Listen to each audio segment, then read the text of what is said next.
And one is India does not import apples from USA. Statement 2, in India law prohibit imports of GM food without approval of competent authority. Which of the following statement is correct? Number statement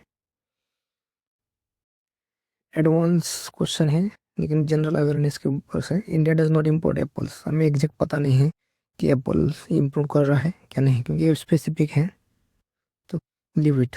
second में in India the law prohibit the import of genetically modified without approval of competent authority. Don't know anything. We know that only India allowed BT cotton,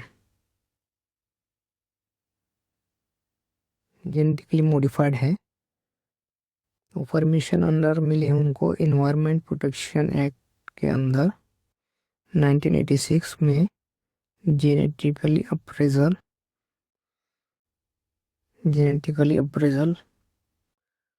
committee, genetically engineer appraisal committee, genetic engineer appraisal committee GEC। तो this second sentence is right. Law prohibit import of genetically modified food without approval of competent authority, क्योंकि वो food crop करने के लिए only cotton को permission दिया है, तो इंपोर्ट करने के लिए कोई परमिशन नहीं दिया है। तो कॉमन सेंस के ऊपर भी एक सेंटेंस राइट है, तो सेकंड सेंटेंस राइट है।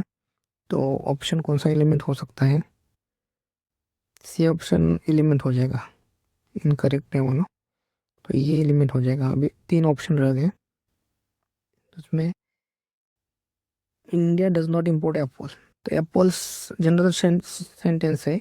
GM एप्पल होता तो ये सेंटेंस राइट होता, लेकिन नॉर्मल एप्पल्स है, उसमें GM है या नहीं है पता नहीं। नॉर्मल एप्पल्स तो इंपोर्ट कर ही सकता है, उसमें कॉमन सेंस है, तो ये सेंटेंस रॉन्ग है। डज नॉट इम्पोर्ट है सेंटेंस, फर्स्ट सेंटेंस रॉन्ग है। तो ऑप्शन ए एलिमेंट हो गया, बी एलिमेंट हो गया, ओनली डी रिमेन।